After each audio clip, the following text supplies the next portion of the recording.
Hello and welcome back to the world of psychology.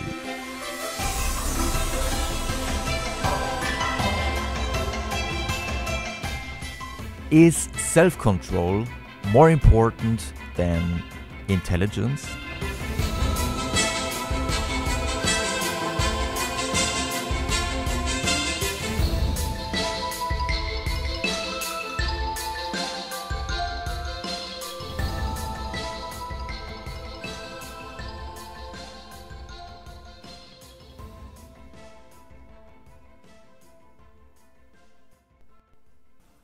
Many psychologists love their intelligence tests because they are so economic. They cost only small amounts of money and only small amounts of time. Nevertheless, they are really good predictors for academic success, for example, your grade point average, but they are also good predictors for success at the workplace. So, based on a test with a duration of maybe 40 minutes, 1 hour or 1.5 hours, you can predict, well, this boy or this girl has good chances for a successful academic career. But even though probability is on your side for this prediction, we all know cases in which highly intelligent students don't make it. They are what we call underachiever. Based on their intelligence, we would expect better grades, more success, but for any reason, they just don't make it. And on the other hand, there are overachiever, students who make it even though we wouldn't expect it. So obviously, intelligence is not everything. And another really important factor, maybe an even more important factor than intelligence, is self-control. Or you might call it self-discipline, perseverance, grit, which for sure isn't exactly the same as motivation, because many people are motivated to stop smoking, to exercise more, or to study more. But after a week or two, they quit. They were really motivated, but what they lack is self-control. One of the most important studies in this research field was published by Angela Duckworth and Martin Seligman in 2005 in the well-known journal Psychological Science. The title: Self-Discipline Outdoes IQ in Predicting Academic Performance of Adolescents. So, based on their study results, they claimed that self-discipline is not just as important as IQ, but it even outdoes IQ in predicting academic performance. And this might have been provocative because up to this study, intelligence was regarded as the most important predictor for academic performance. But let's take a look at what they did. They conducted 2 studies with 2 consecutive cohorts of 8th grade students. In the first study, they had 140 8th graders, and in the second study, they had 164 8th graders. And all they did was to assess self-control by asking their parents, their teachers, but also by asking the pupils themselves. And they also conducted delay of gratification tasks. You probably heard about Walter Mischel's marshmallow experiments. These experiments are so interesting that the whole next episode will be on this topic. In short, you present the kid a marshmallow or another sweet which it really likes, and you say, well, you can either have one marshmallow right now, or you wait until I come back because I have to do something else, or you wait until I come back, then you can have 2 marshmallows. You can decide for whatever you want. It's your decision. I have to go now. I'll be back in some minutes. And then you leave the room and you watch what the kid is going to do. Walter Mischel observed that 4-year-old children that succeed to wait, to delay the gratification, showed higher academic and social functioning more than a decade later. So the delay of gratification test is also a good measurement of self-control. And in the study of Duckworth and Seligman, there were, on the one hand, hypothetical delay of gratification tasks in which the pupils were presented scenarios and they had to decide, well, in this case, would I go for the instant gratification or would I wait for the bigger reward? But in the second study, there also was a real delay of gratification task. They were given an envelope with $1. Really a lot of money. And they were told, well, you can take the dollar now, or you wait 1 week and you hand me the closed envelope and you will get sensational $2. So this was how they assessed self-control, a really broad assessment of self-control. In the second study, they also conducted an intelligence test, which was the 40-minute lasting school ability test requiring verbal, quantitative, and figural reasoning. And to find out what is the better predictor, IQ or self-control, all they had to do was to correlate self-discipline and intelligence with the grade point average of the pupils. And what they found was really remarkable, because in this study, self-discipline was really a much better predictor for grade point average and also for selection to high school. And as they also correlated self-discipline with homework hours, the time of day when homework was begun, and television hours, they were also able to give an explanation for their results, because they found, well, this is not too surprising, that pupils with higher self-discipline started homework more early, they spent more hours doing homework, and they watched clearly less TV. So this might be some of the underlying mechanisms. These results were really impressive. Nevertheless, there are some things to keep in mind. First of all, self-discipline in this study was assessed really well, broad and extensive.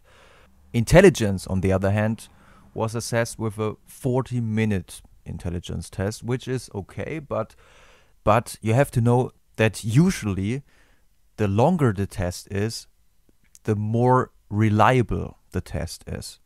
So maybe if they chose a 2-hour intelligence test, they would have assessed intelligence more exact, and this would have increased the correlation between intelligence and grade point average.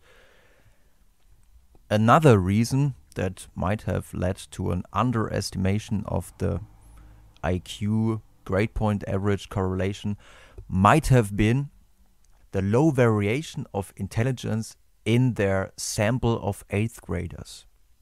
In fact, the variance of intelligence in their sample was smaller than what is usually found in the general population. And if the variance is small, the covariance, the correlation, cannot become really high. So this might have led to an underestimation of the correlation between IQ and grade point average. Nevertheless, if you statistically normalize the variance of IQ, the correlation between grade point average and intelligence still remained smaller than the correlation between self-discipline and grade point average. Another point of criticism you can put forward is the assessment of self-discipline via questionnaires. Because the pupils themselves, just like their parents and their teachers, they all know the grades of the pupil, and when asked to report the self-discipline, they might have taken the grades into account. So, for example, you ask the pupil, well, do you have self-discipline? Then the pupil thinks about his or her situation, thinks about, well, at home I'm not that disciplined, I should tidy up my room, and also at school I'm probably not that disciplined because my grades aren't that good. So no, I'm not that disciplined. If this information influences the self-report or the teacher and parent report, then it's no wonder that there is a correlation between the self-discipline score and the grade point average. So probably in this study, self-discipline was a little bit overestimated, whereas intelligence was a little bit underestimated. Taken together, and if we take these points of criticism into account, self-discipline might be an equally good predictor as intelligence.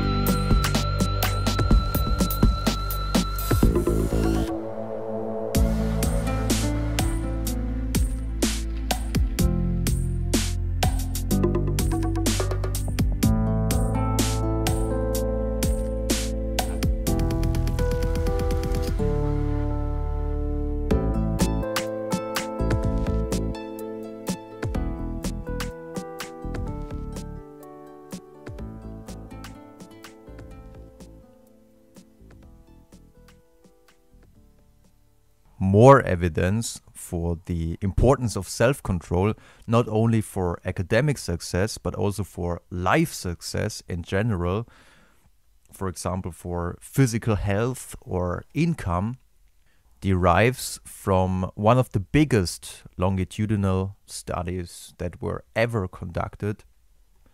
In this study, about 1,000 children were scientifically accompanied beginning at the day of their birth in the year 1972 until now. So they are still coming to the labs to be checked. And what makes this study really unique is that they have such a small dropout rate. Usually, if you conduct a longitudinal study, you have the big problem that after 30 years, many participants have left the country and are no longer available. But this study was conducted in Dunedin, New Zealand. And as you know, all around New Zealand there's ocean everywhere. Besides, New Zealand isn't the worst country to live, so the urge to move is not that strong. And if people left the country in this study, they were paid the flight by the researchers. So you can see it's been a really expensive and well done study. And the results of this study are really interesting. In 2011, some of these interesting study results were published by Terry Moffitt and her research team. And what they did was they gathered self-control ratings by parents, teachers, but later also by friends across the ages of 3, 5, 7, 9, and 11. So they got one self-control score for childhood, which they correlated with outcomes of life success at age 32. And even after controlling for IQ and social economic status, which were correlated with the self-control score, even after controlling for these, childhood self-control was a good predictor for physical health, substance dependence, income, financial struggles, single-parent child rearing, and criminal conviction at age 32. For children rated high in self-control, the probability to live in poverty was 3 times lower. Similar sizes of effect were observed for health problems and for crime conviction. Another interesting observation of this study was that children with poor self-control were making more mistakes in adolescence, which in turn resulted in, quote, snares that trapped them in harmful lifestyles. So the problem of low self-control in adolescence is you start smoking, you become dependent of other substances like alcohol, or you become father or mother without a sufficient financial base. And these decisions can make it really hard for you in the long run. So interventions aiming on improving self-control should take place in adolescence or even earlier.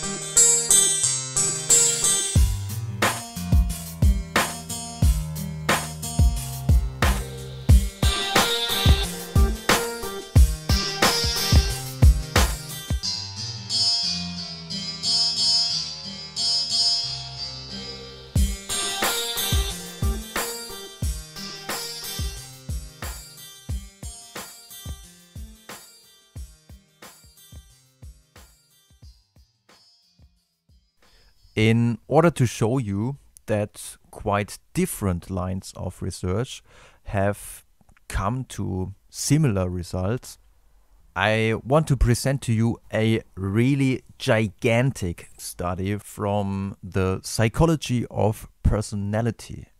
In this research field, the most influential model up to now is the so-called 5-factor model, or Big 5-factor model.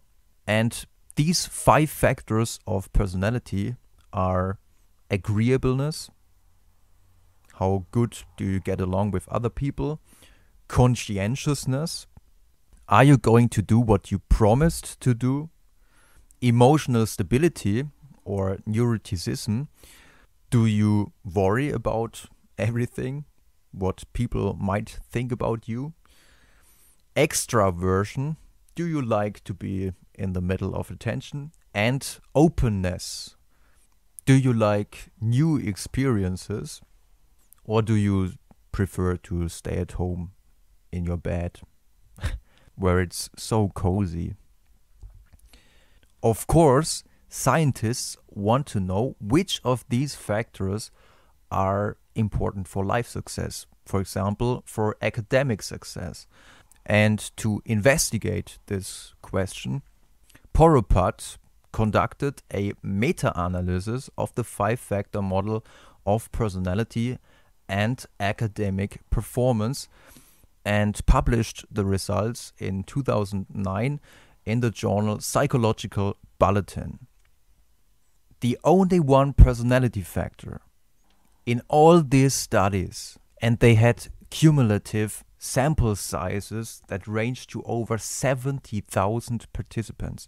The only one personality factor that correlated with academic performance meaningfully was conscientiousness. Are you going to do what you promised to do? Are you going to do what you decided to do? And obviously, it's the personality factor which is closely related to self-control. And of course, for employers, this is a really important information, because when looking for job applicants, you should not only be interested in their intelligence, but also in their reliability. And of course, you should also look for other aspects like social compatibility, etc. And with these words, I say goodbye. See you next time.